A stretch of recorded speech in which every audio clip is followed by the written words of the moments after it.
calling all parents of birth to 8-year-olds. What does screen time mean in your family? Maybe you were the first in the neighborhood to have a pull-down TV screen in your minivan. Are you worried that your 2-year-old is already on an iPad? Next on IQ Smart Parent, how screen time may or may not impact a child's growth and development. We'll offer some great advice to parents from some of the top researchers in the nation.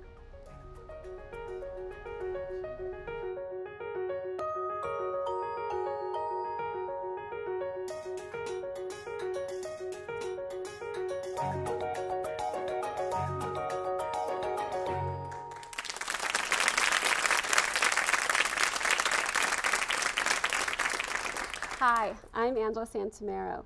For years, I've been using research on child development to create media and technology to educate kids. And today, I'm going to share some of that information with you. Let's start by talking about the influence of technology on the lives of young children birth to 8.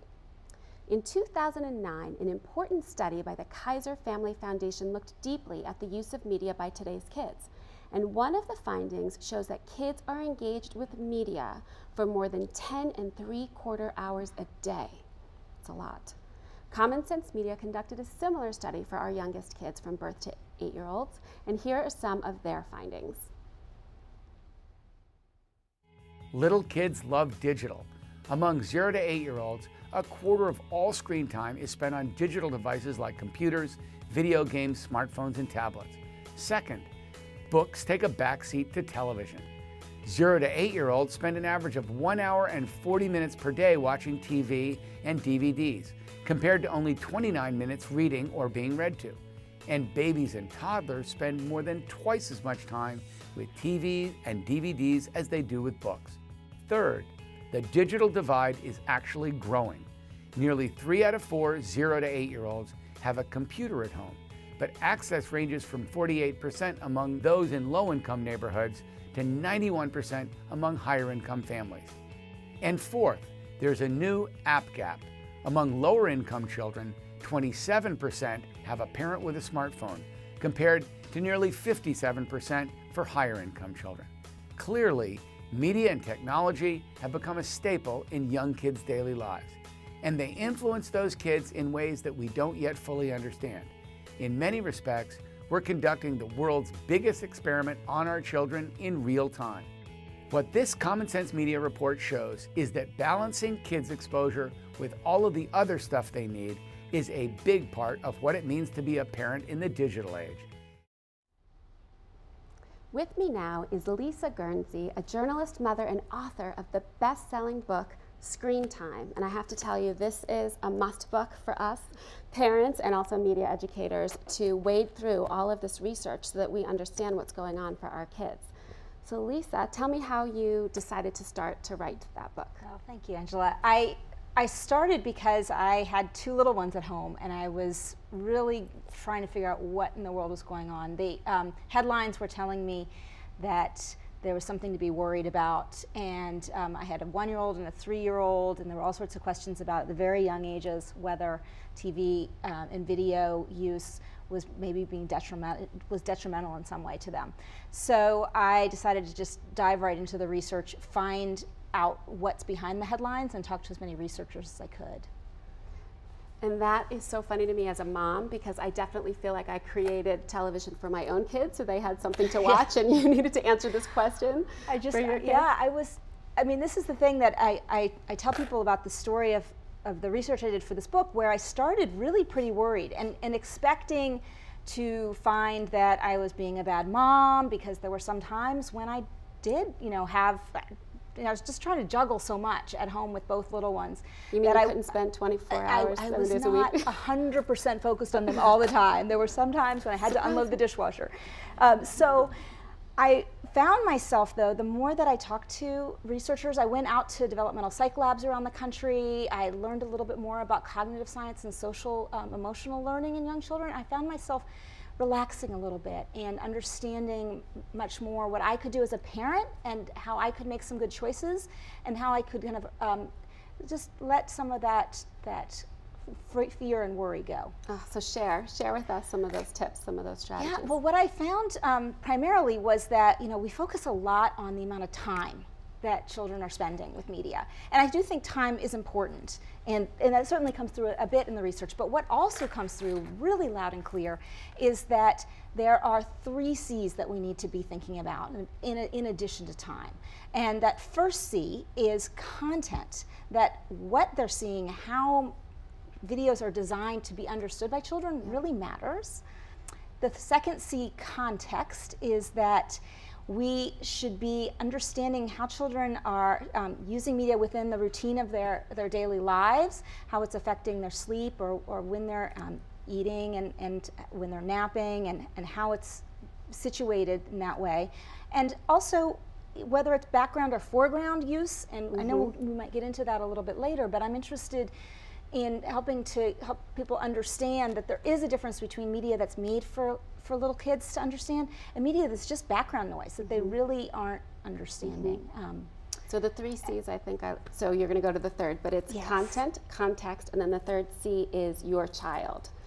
Tell me what you mean by that. So in that one, it was partly because of my own experience as a mom with 2 kids who were starting to grow up so differently. Even though they were in the same household with the same parents, they had different dispositions. One of them would get much more upset by certain things she saw on the screen than the other. And I started to look at research that showed that how much we tune into how children react to media matters. Certainly recognizing that children have different, come with special needs, that they may also have different ways of interacting with the technology that we need to be thinking about. All of these things are part of that big 3C picture that I think is helpful. That's great. And when you were looking at this, did you talk a little bit about brain development? Did you find anything about how the 3 C's and context, how it's all affecting their brains when they're using media? Yeah, I had to really kind of ramp up a bit on that neuroscience world. I was a technology reporter to start with and a social science reporter, and there is a lot more research now in the neuroscience and cognitive science field that applies, but we also have to recognize that it's really early days for that research. Given that, what we do know is that children learn most, and their brains and the connections that are being made within their brains are fostered most by interactions, by those kind of social interactions that they might have. And so how we use media to help promote those interactions is most important. That's great.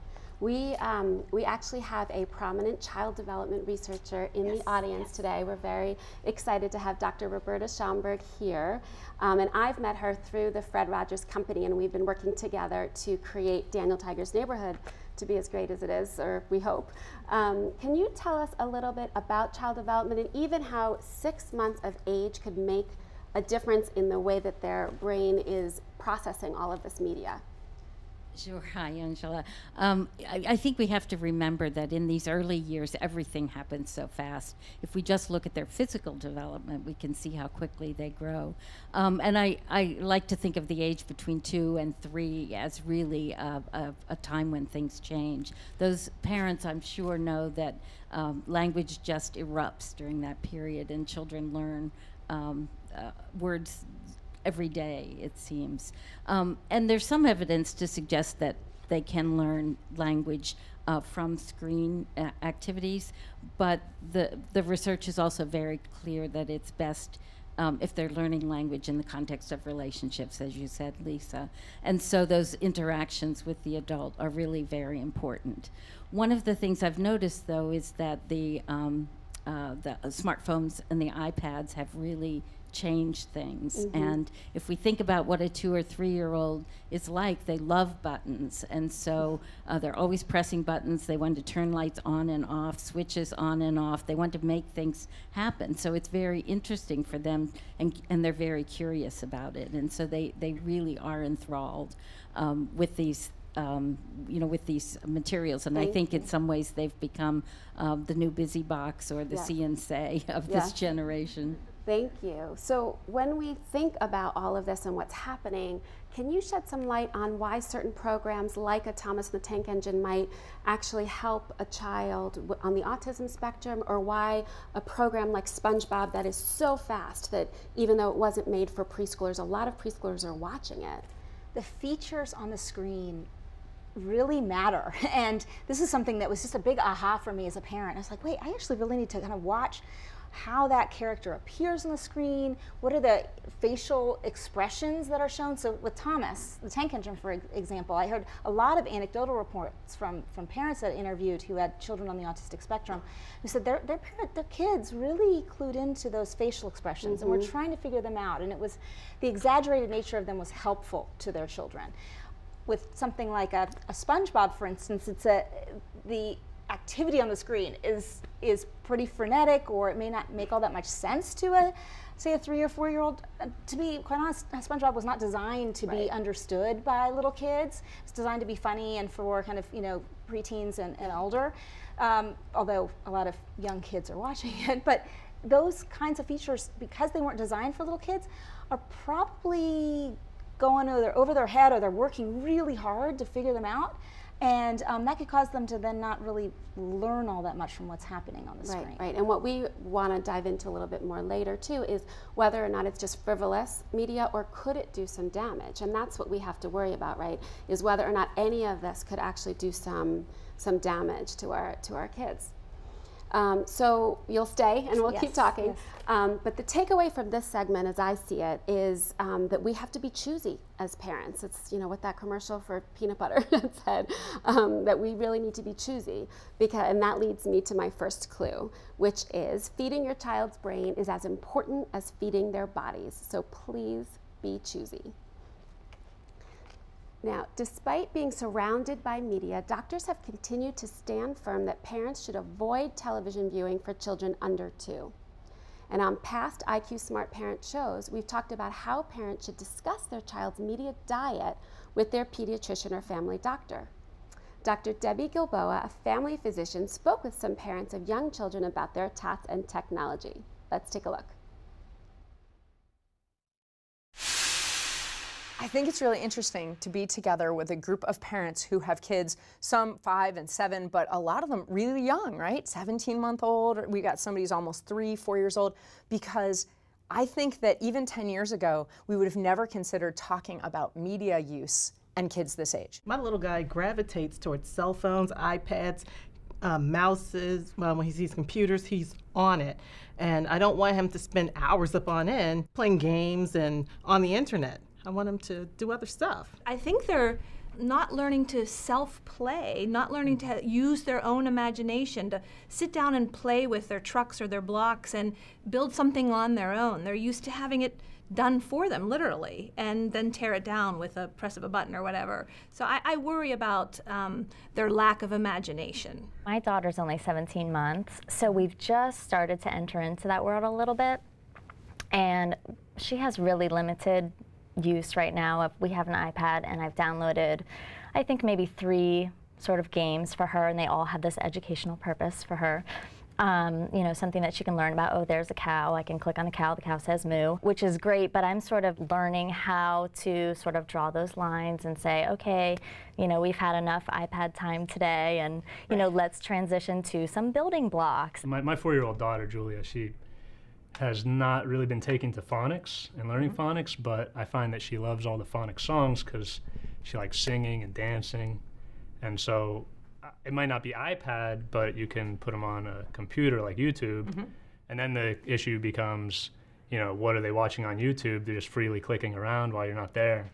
Yeah, but YouTube, I feel like I have to be right over even my 11-year-old's shoulder if he's on YouTube, because the stuff that comes up as the suggestions at the end are really a little bit more than terrifying. Yeah, I think I feel most guilty about using screen time, whatever it is, as an ability to get things done. And that's what I worry most about, is do I encourage it somewhat to allow myself some time. I work from home, so to allow myself to get some things done, particularly during the summer. It was very difficult to keep them occupied and take a client call or send an email or whatever. So that's my worry, is it's using it too much as a babysitter. Well, our parents used to say, go outside and play and don't come back till dinner. Yeah, my mom used to lock the door. You were not allowed back in. Why do you feel guilty? Do you feel guilty when they're using it at their suggestion, or just guilty when you suggest it? Only when I suggest it, absolutely. None of us would want our kids to grow up and be completely unaware of how to use technology, because can you imagine a job your child's going to have someday that they wouldn't need those skills, right? My little guy uses it way better than my husband and I use technology. I mean, I'll be minding my business, and the next thing I know, I'll hear him belting out some song because he's opened up the laptop, turned it on, gone to YouTube, and gotten on his own channel, and he's just having a good time. I'm like, how did you do this? I didn't even know this was on My daughter here. learned how to unlock my phone when she was 12 months. Wow, I mean, she couldn't. Password. She couldn't even. It wasn't a password entry, but she's not that good. Okay. But she couldn't even walk, and she was able to, you know, unlock my phone. It really is amazing. I think there's something really seductive about the tablet. And I'm not a tech, I haven't done the research. All I know is that even for me, like when I'm using it, somehow it just captures my attention in a way that other things in my life never did. And so I think that's why parents feel a sense of unease about how much time the kids spend with it. If there was something that you eschew that you don't use, do you in some part of your brain feel like maybe it's like encountering a parent who uses flashcards with their 1-year-old? Is my child missing an educational, you know, who signs their child up for violin when they're 6 months old? And you're like, that sounds crazy, but wait, should I be doing that? Am I setting my child back behind the bar a little bit if I don't involve them in these things? And when my older son was in preschool, I had intentionally not exposed him to a computer. Intentionally. We had TV, but no video games, no computer time. And I was told that I needed to expose him to the computer or he would be behind when he got to kindergarten. So they actually in preschool started doing computers with the kids. Keyboard skills, or that when he went to kindergarten, they do in kindergarten have computer class, and that how to use a mouse, how to use a keyboard, that if he wasn't exposed to that stuff, that he would be behind. Maybe they just didn't want him to try and use the computer as a block and pile it on. I don't know, but I did. I had that, oh my gosh, I thought I was doing so good, and I was doing so bad. How did that happen? You know, I was very surprised at that.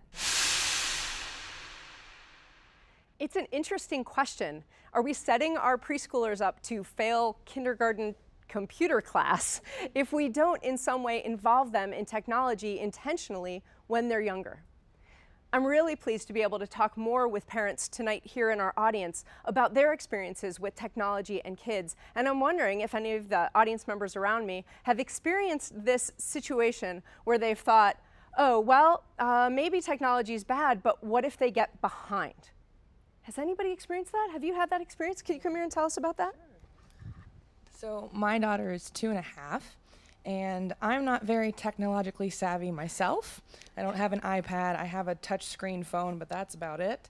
And the screen time that she gets is the TV, or sometimes if I'm doing 70s music on Pandora on my laptop, she gets into that. But I have the anxiety that because I don't have all of this technology at my fingertips and I'm not providing it for her, that she will fall behind, because there are people who, like she said, 12-month-olds who can unlock phones, and my daughter will tap the screen and go, I don't know what's going on. I'm going to go build with blocks or something else. So it's interesting. Are there late adopters that are raising late adopters, right? And you know, and I understand that concern that when we think these are things that I'm good at, that I bring to my workplace or I bring to my home life, and I want to pass these on to my kids. If we have an area that we're worried about, maybe I'm not so good at this, we might also worry, is my child not going to be so great at this either? We got this question on Facebook. How are my kids going to benefit from screen time later in life? Are there good reasons to let young kids have these experiences? You know, in addition to the idea that in a moderated way, we want our kids to be school ready. And I don't believe in getting really wrapped up in, is my child going to be at the top of their kindergarten class, right? But we do want kids to know how to take turns, and that's something that parents who have kids at home in preschool or in preschool ages are urged to work on with them. A little socialization, spend a little bit of time with other kids at play dates, take a class. We want them also to know how to pull up their pants and button them in the bathroom and wash their hands, that maybe there's something valuable about knowing a little bit about what that computer's for and not stacking it up like a block. But there's also this idea of technology skills build on technology. When I was taking one of my kids to first grade, the teacher said, hey, you know, in the first few years of school, kids learn to read. And then starting in third grade or so, they should be able to read to learn. Well, it's the same with technology now. You are going to learn to use technology for a little while, and hopefully we continue to hone those skills just like we do with reading. But there's also this idea of being able to use technology to learn. So I'd like to ask again to the audience around me, do you have the experience that you are able to educate your kids about something like the man in the video talks about with phonics, to educate your kids towards something that you wouldn't have educated them with to as well without technology? Yes. Can you come over here and talk to me over here? Thanks so much. Yes, I have a granddaughter, and her aunt bought her Babies Can Read. Okay. And so from the age of about 1.5 years, she... The Wall Street Journal, no problem. No, well, no, I wouldn't say that at all. But she just loved it because it teaches you to dance, teaches you colors, you know, and she didn't know that she was learning words. But now when she looks at books, she knows the words already. She's 3 now. So I was concerned that she was doing that too much. Sure, so we wonder about the time and the content, but it sounds like that your daughter picked fantastic content. Right. That's wonderful, thank you. We have another question we're gonna go to from a Facebook audience member. We don't have strict screen time rules. Our preschooler is more interested in playing outside and building blocks. So why is this perception that you're not a good parent if your child's on a screen? And I have to admit, I've seen this myself in a restaurant when there are parents sitting and having a conversation, and a preschooler who has finished their meal is maybe playing on an iPhone or a tablet, and they get some looks from other people. I've experienced this too, but I would say that as soon as your baby bump starts to show, you learn as a parent that you are going to get unsolicited advice and unsolicited judgment. And so what's important for us as parents to know is this the bulk of this child's screen time today is at this meal? And it's not that we pull this out 14 times a day for a half an hour every single time. We know this is a good time, and it's important for our child, for her parents, to have good communication and a little downtime as well. We did a study here last year and found that parents use a lot of different methods of guiding their children in their screen time. The most common, absolutely, was total time, but there was co-viewing and parental control over the content. There was also this guidance about sitting with our kids and learning with them. I think that it's very important to keep in mind that there are a lot of different ways to guide our kids. We have a great number of opportunities to find some kind of balance. I had an experience this morning. I was doing a well child check on a 5-year-old, and I said to him, "What do you get in trouble for at home?" And he said, "Nothing." And his dad said, "Well, you got in trouble just this morning for coming downstairs at 6 a.m. and playing an hour and a half of Call of Duty before I got up." It's really important for us to keep in mind that our kids will do what we do and that they are adept at technology. They will use these opportunities to turn things on we didn't know they could turn on. So I'm really interested to see what we're going to learn next from the expert Angela is about to interview about how this content is affecting our kids. Thanks, Angela. Thank you. Thanks, Deb. Our next guest has conducted many studies on children and media to understand its impact on kids. Please welcome Dr. Deb Linebarger, a professor at the University of Iowa whose research on children and media has been published in numerous academic journals. So everything we need to know, we can ask you. We're very excited. Great. Now, how did you get started, and if you can describe your work? Well, actually it started when I was 5. I was on the Bozo Show, and I got picked to do Bucket Bonanza, and I actually got all 6 buckets, and it was very exciting because I won a wagon and a transistor radio, so I was kind of hooked from age 5 on. Once I got to grad school, I took a class with Dr. Aletha Houston, who has done really seminal research on Sesame Street and other kinds of educational kids programs. Sitting in her class on developmental psychology, and she did a class period on television, and the light bulb went off, and I recalled Bozo, and I was hooked and knew that that's exactly what I wanted to do. How do you find the questions that you want to research? Well, I have 4 kids, and so I watch them watch TV and play video games and all of that sort of thing. My kids like to tell people that I watch TV for a living. That's my job, and I earn brownie points for that. So that's pretty cool. You know, I watch them puzzling things out, and I want to figure out what are they actually learning, and how are they learning it, and how is there a way. What's really important to me is trying to figure out, is there a way to make a program better so that more kids can learn from it, especially kids who may not have access to other kinds of resources in their homes. Right, and this is the kind of research that I read to make sure that when we're creating a show that we're putting the formal features of preschool television in that program. Well, you make fantastic shows. Thank you. I didn't pay her to say that.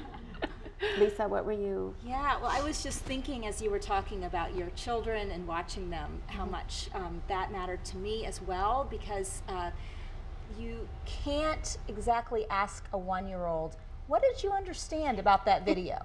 You know, especially when they're in those pre-verbal stages, there's just so much you want to know about what's going on inside their brain, and you can't figure it out.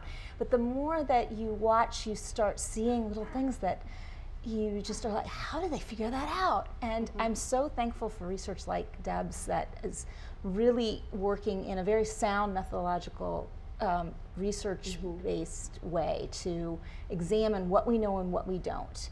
And it kind of busts some myths once in a while. You can kind of overturn some assumptions. Well, that's true, and there's so many different kinds of research, but the type of research that you do, we know is quality, and we know that we can take as law, really. So that's how seriously I take it. Well, what do you think about what the Academy of Pediatrics is still saying about no television for under 2?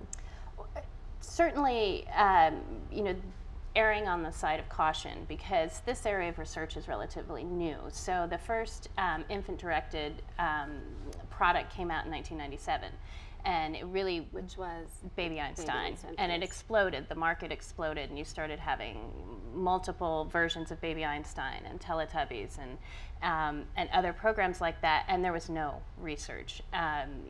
So it was a marketing thing in terms of calling it Einstein. Yeah. What's fascinating is, as a parent with 2 phases of kids, so I have 2016, 7, and 5, going to the baby store was completely different at those 2 different ages. And a lot of it, I think, stems back to this sort of push to get parents to somehow be getting their kid into Harvard when they're, you know, 2. And if you wait till 2, you're already behind the curve, so you're really in trouble. So it was astonishing how things were marketed, and really sort of this play on a vulnerable population, parents who really want to be doing what's right for their kids, and so they're thinking, well, this is labeled Einstein or Mozart, or not to, and feeling like, oh, I need to get this. So just to be clear, there has been research done on these baby videos, and the babies are not learning. They're not learning, that's correct. In fact, there are some research I've done and some research that colleagues at the University of Washington have done seem to indicate that the more that you consume those specific kinds of baby products, the poorer your language skills are. So it's not, and it's mainly because it's almost like these were put together without any knowledge of how babies learn. So we know babies learn best through interactions with competent caregivers who are sensitive to cues. Well, most of these baby products are put together in a decontextualized way. There are no interactions and a lot of busyness going on. Right. So that interaction, let's talk about that, because that's my favorite approach to media in terms of, for us, leaving a pause for kids to answer. You have done research to show that that interaction actually does enhance learning, that does accelerate it. It's probably one of the larger effects in all of the different kinds of studies that I've done. So when you have the interactivity piece there, basically you're modeling what would happen in a live interaction. So the character will prompt the child and the viewer, and then the viewer, there's pause, and then the viewer will respond, and then there will be some contingent, modestly contingent feedback that says, oh, that's great, or oh, my favorite part was X, Y, and Z. And so when we look at language, we look at both productive language, what they're actually saying, as well as their vocabulary size. In both instances, they're much larger when they're watching a lot of those kinds of shows. So we want them to be participating in whatever. Exactly. Tell me about your most recent research on background television. I mean, how many of us leave the TV on when we walk out of the room and it just happens to be on all the time? Background television in a lot of ways is probably more, it's a bigger problem than even what they're watching directly. And that's because in our most recent research, kids under 2 are exposed to 5.5 hours per day of the TV on in the background. Even the average kid under 8 is exposed to 4 hours. So it's a substantial amount of... In addition to what they're watching that's for them? Yes. Yeah. In addition? In addition, yeah. This is just, it's on all day long. And when we interview parents about why, they tell us things like, well, I didn't realize it was a problem, or they're not paying attention. And it turns out that, you know, generally it's adult-directed content, and the problem is, though, it constantly recruits attention, because you know that this big cool box in your living room, when it emits some cool sound, you're going to look up to see what's going on. And so that constant shifting back and forth. So you're playing by, like, let's say your child is playing blocks right next to you. You're saying that even if it doesn't look like that they're paying attention, they are. They are. They definitely are. You saw this too, Lisa. This was actually one of the most surprising findings for me as I started digging into this research and seeing, and this was before some of the studies that Deb has done. We saw some early hints of this from research out of the University of Massachusetts, and since then it's becoming even stronger. But I, as a parent, wasn't really aware of what it meant to just have the TV just going. I would have Food Network on, and would be, you know, finally kind of getting stuff straightened around the house maybe, and I felt like the kids weren't paying attention to it and were just playing. But in fact, I found in the research that it was affecting the way they played. Yeah. It was shortening their time with certain toys, so they were like bopping from one toy to another. And I think that these are, you know, most parents aren't thinking about that at first. So let's keep talking about that, because I could talk about this for hours, I have to say. But let me sum up for everybody. So the takeaway for me about this segment is that media is powerful. So my second clue, all media affects kids. All media, no matter what it is. So turn off the TV when you're not watching it, and don't put news programs or adult content on while kids are around. You could also visit the IQ Smart Parent website for great resources and information. Want to find out more about IQ Smart Parent? Visit our website at wqed.org/smartparent. There you'll find information about each episode, including topics and guests, links to the latest research on kids and media, and other great resources like books, videos, and articles on IQ Smart Parent topics. It's also your place to connect with our online community. Look for WQED EDU on Facebook, Twitter, Google+, and Pinterest for IQ Smart Parent updates and much more. For more than 50 years, WQED has helped spark your child's curiosity and love of learning with trusted resources in literacy, math and science, and social well-being. Now, we're excited to launch a new institute for parents that will empower them with knowledge and resources to raise their 21st century children with confidence. Join our IQ Smart Parent community. Sign up at wqed.org/smartparent. With me now is Dr. Michael Robb, Director of Education and Research at the Fred Rogers Center. Everyone has a soft spot for Fred Rogers, and I was his #1 fan who could not sit any closer to the TV when he was on. Fred had this way of talking with children and parents about important information, and I don't know if everybody knows, but he had created an innovative curriculum on social and emotional development that we actually still use today when we're creating Daniel Tiger's Neighborhood. Hi, Michael. Hi. Welcome. So my first question for you is all about the Fred Rogers Center, and if you could tell me about your research and media that led you there, and also how you're helping to promote Fred's legacy. Sure.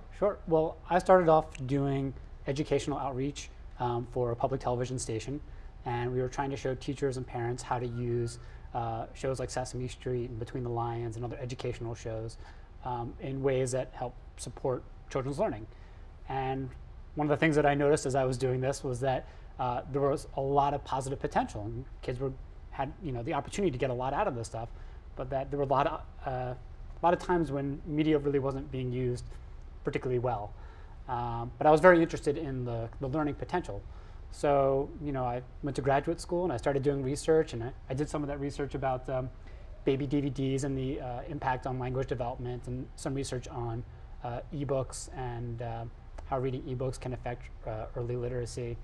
And it was kind of a perfect segue into moving forward with the Fred Rogers Center, because Fred Rogers was all about realizing the positive potential of media for promoting the healthy development of young children.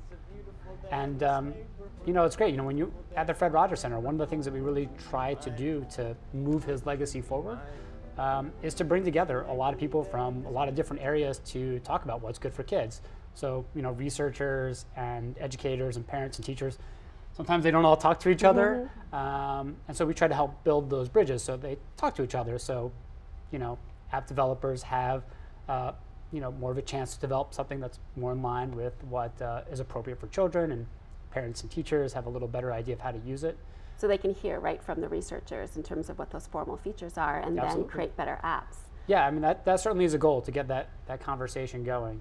And one of the other things that we do at the Rogers Center is to try to help teachers and parents navigate the maze of stuff that's out there. I mean, people know there's a lot. There's a whole lot of stuff out there. So we have a website called the Early Learning Environment, or ELLE for short, and that just brings together a lot of ebooks and games and apps and things into one place, and we try to help parents learn how to use it, how to talk about it, how to ask questions about what you're watching, and create that interaction between a parent and a child when they're using media. And also tell them, why do this? What does the research say about it? Right, and one of the things that came out, you were talking about that parents might not necessarily know everything about technology. Yeah. And how do you talk to them about that? Yeah, it's true. I mean, it's funny, just like kids don't come into the world knowing anything about digital technology, a lot of parents are still a little hesitant about how to use it. So, I think it's our responsibility at the Fred Rogers Center to help people feel more comfortable with this stuff, and understand that you don't necessarily have to be a technology expert in order for a kid to be able to get the most out of media, because when you're with a child and you're talking with them and you're interacting with them, that's where the learning's happening.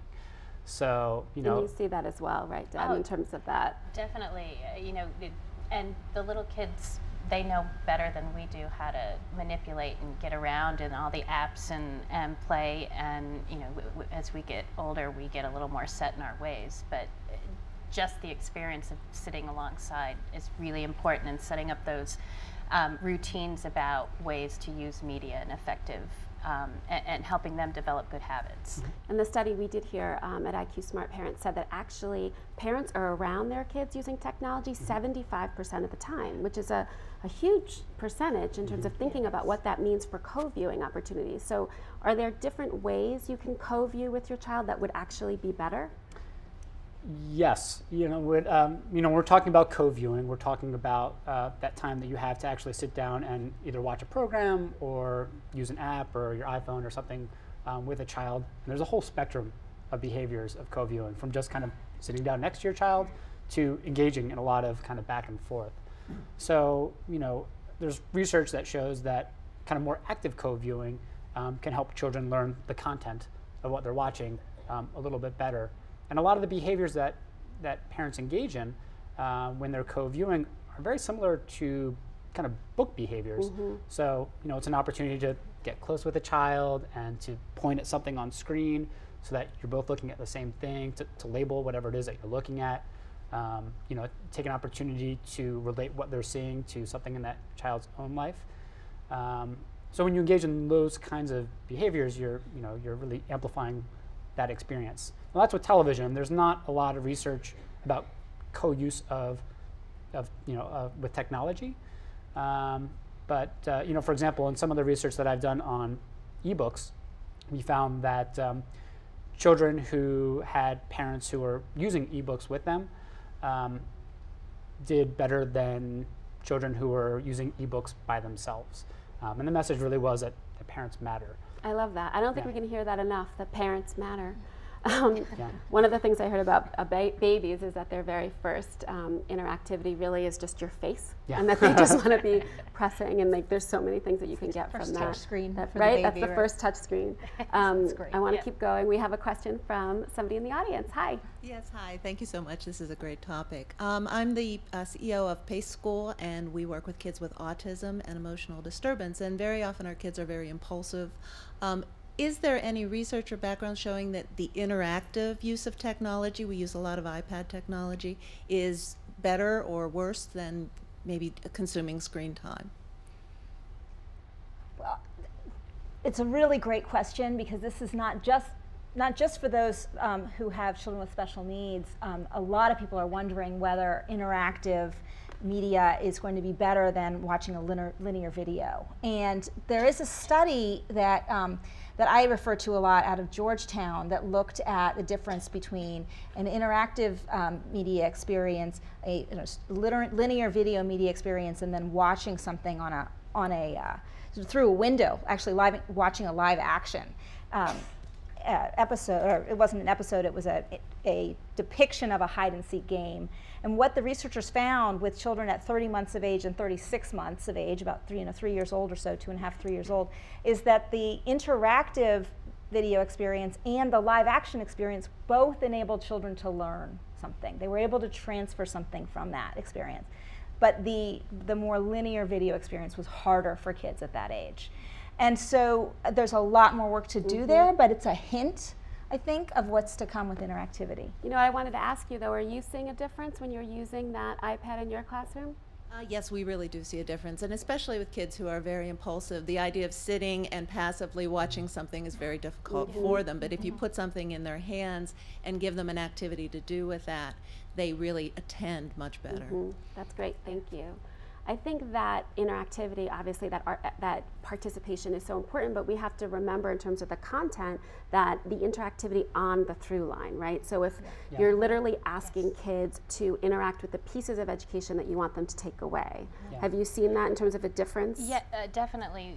One of my graduate students did her dissertation examining where the interactive elements were placed in a Dora the Explorer episode. And what she found was the majority of those interactive elements were placed with incidental content. And so what kids actually took away from the episode the most was the incidental content. What do you mean by incidental exactly? This would be the stuff that's not the key educational content or the actual storyline. It's more like yelling for the map, or whatever it happens to be yelling for. That's not where the key content about letters or a particular word might be. And so the kids ended up having the highest scores with this kind of incidental content.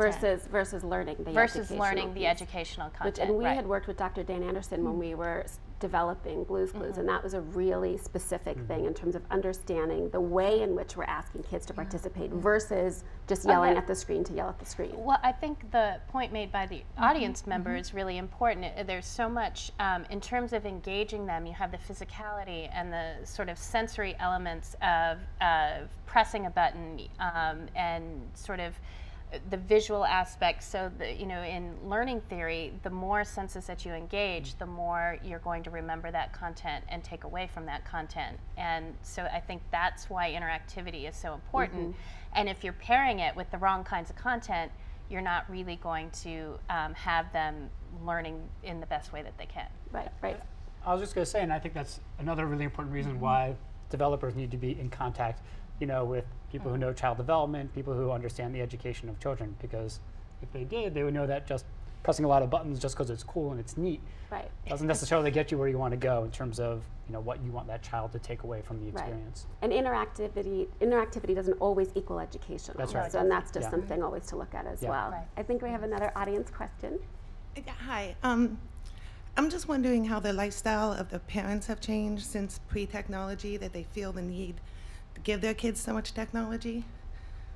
from, say, like 50 years ago when they didn't. Yes. Yeah.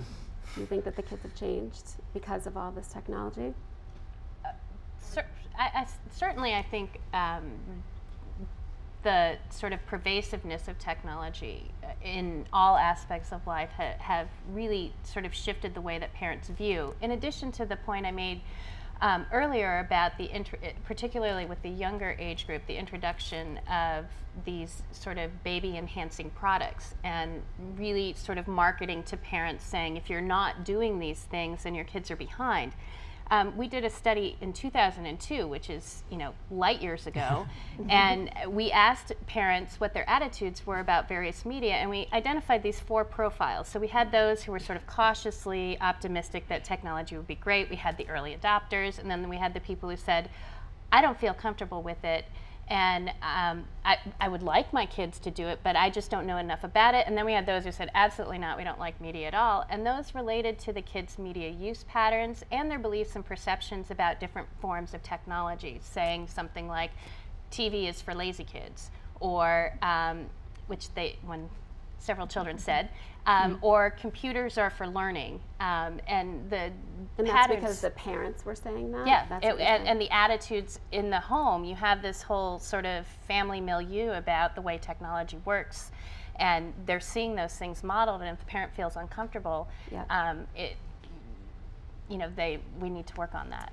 So as a parent, when your child is talking to you about Daniel Tiger and wanting to tell you stories, and it's so real to them in terms of these worlds, should we be talking about them as if it's a real life friend? Like, how should we be discussing those media friends in the same context of real life friends? Like, how real should we make it for them? And does it have any educational benefit to do that? There is a line of research, we call it a parasocial relationship, and we form them too. So you might have a favorite character. I've been totally hooked into a show, and I love this one character right now, and I'm interested in what happens to her. Well, kids do the same thing, and when they form these relationships, they learn more. It reminds me of when my little ones were watching Blue's Clues, and all of a sudden Steve was going off to college. And I remember later that night, she was 5 at the time, I think, my daughter said, what college is he going to, and can I visit him? Like, for her, it was very real. And I think that's certainly going to be happening with Daniel Tiger as well, and these other kinds of shows where the kids really feel a relationship. And what I hear, though, in that great question, too, is that parents today have a lot of technology, and I do think it's important for us to talk about and think about how we're using technology with our children, so that they're recognizing that we too are trying to figure it out, and that we're making choices, and the way we behave with it, we're modeling for them how to use. Right, and that, I think at a family dinner, I think that's why we want to have these communications to talk about, like, this scares me, or this is too much of it, or not dismissing something that they might find funny or interesting that didn't necessarily happen in their real life, but happened on their media life. And if I could add just one more thing to that, even if a child doesn't necessarily think the character is real, a lot of the situations that they're in or the feelings that they have are real to them. And the more that a child identifies with those things, the more likely they are to pay attention to the screen and maybe internalize some of the lessons learned. But that's not necessarily something a child will do by themselves. This goes back to the parents having a helping hand here. A parent can be there to help point out the relationship between what's happening on screen, on TV or on an iPad, and that child's own life. So, just go back to Daniel Tiger again. I have at least one parent friend who commented that Daniel Tiger helped her child try new foods because that was an issue in their house, so they related exactly what's happening on screen to what was happening in their life. So, if I it could was sing real. a strategy, That was real to I would sing it for Yes. you. It's a good one. Please do. Thank you. Yeah. That's great. I think we have another question. Hi, my name is Mary Rose Cristello, and I'm studying early childhood and special education at Indiana University, Pennsylvania. So my question really centers on the classroom. Just based on the research and today's discussion, kids are having a diverse array of experience from technology, from the kid who spends hours playing a video game to children who might have never touched a computer. So I'm torn between wanting to integrate technology a lot for the children who don't have those experience, but I'm also cautious about overloading children who have a lot of technology at home. So what would your recommendations be in that area? I mean, I think there's a couple issues there. So one is an important one, which is we shouldn't assume that all kids have this stuff at home. I mean, maybe the people that we interact with in our own social spheres, everyone's got an iPhone, everyone's got an iPad. That's not true across the board, and certainly in a lot of low-income homes, that's certainly not true. So school might be the only place they get that exposure, and to have, you know, a really good teacher model good usage, you know, that can be really valuable. So I think that's a really important thing to think about. And the other issue is, you know, it's what's it balanced with? You know, it's not like a child's going to only have the experience of technology.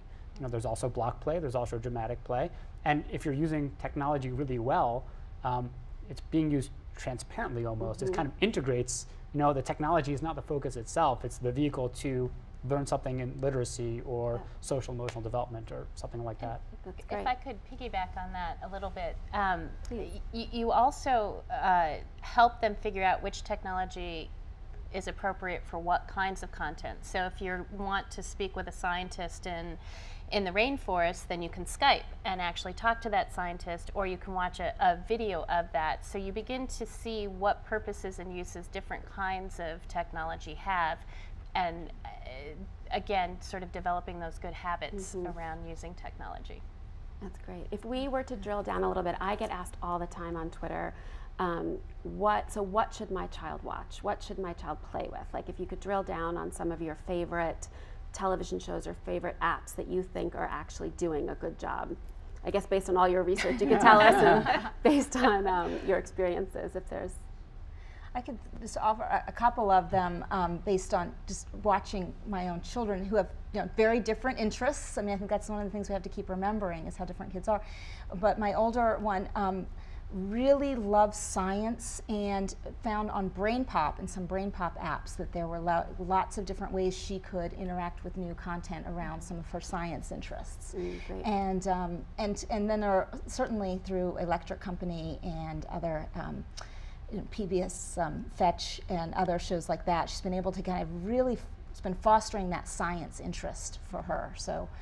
And what age was that when she was? She was around 5 or so when she was starting to get into that, and kept her going for a couple of years. I mean, she really identifies now as a scientist. That's great. And I think that was a foundation for it. You know, PBS's new strategy is to incorporate transmedia storytelling and transmedia play, which basically is the idea that you have the same characters across multiple platforms, and each platform can highlight, in the ways that I was saying, you know, in the classroom you want to help kids learn the different purposes for different kinds of media.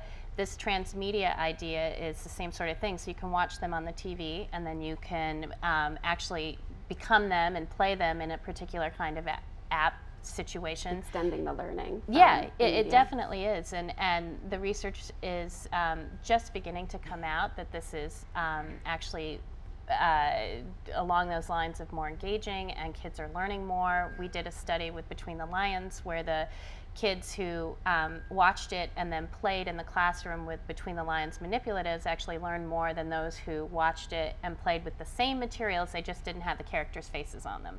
And it's because it goes back to that parasocial relationship idea. You're forming these relationships, and it's driving you to want to seek out more and different kinds of experiences with these characters. You saw this with regard to food, right? In some of the research that you were looking at. Yes, broccoli versus chocolate. Yes. And Elmo, and you know, the power of Elmo when it comes to broccoli versus chocolate. So they chose broccoli because Elmo was there. Yeah, I mean, it can absolutely can make a difference. I love that. Yeah, I think that's huge. We have another audience question. Hello. Hi, my name is Tracy Balding, and I work with the libraries and also work with after-school programs. And during the beginning of the program, it was said that the digital divide and the app divide, there's a concern there. So you probably already addressed this, in particular Dr. Rob, but are there any suggestions on how to reduce that divide to address the concerns of those parents who may be in that 27% app gap or the 48% digital divide gap? I wish there was one simple answer to that great question. Unfortunately, there is not. You know, I think you mentioned that you worked at a library. A library is a great place to have some exposure. Schools, if they have the technology, are another great place to have that kind of exposure. And it's also important to recognize there's a range of technology that you can get exposure with. So you don't necessarily have to have an iPad. You know, exposure through digital cameras and video cameras and things like that can be really positive experiences for children. I would add to one quick, can you do a quick takeaway? If parents were going to take one thing away from the show, what would it be? Oh gosh, okay, well if there's one thing that, you know, parents have a huge role to play here, and that making good choices can make a really big difference. Deb? Turn off the TV in the background. Michael? Parents matter. That's awesome. Awesome, so great. So we have so many wonderful strategies and insights. And so here's my third clue. Use media with your kids the way you would read a book. When you sit close, share, laugh, talk, and ask questions about what you're experiencing, and when you do, your child's learning will just soar. We've heard so much today. So here's the takeaway. Not all media is created equally. Parents matter. Parents set the tone for how media is used in your household. The 3 C's are a good strategy. Content, context, and your child make all the difference. Be careful not to leave the TV on in the background. It can affect your child more than you think. And you don't need to know everything about everything. Just sitting and interacting with your child and asking questions when you can and sharing the media will enhance your child's development. Thankfully, parents were not alone on this journey. Tonight we've discussed some great books like Screen Time, websites, and research that can help parents who have Tots Tech at home. And we'll be featuring more recommendations from Common Sense Media, such as great apps and games, on our Facebook, Pinterest, Google+, and Twitter pages at WQED.edu. Keep the conversation going by visiting us at wqed.org/smartparent and let us know about your thoughts and experiences. And who knows, maybe we'll have that topic on the couch next. Thank you to all our guests for joining us today for this terrific discussion. And thank you for tuning in.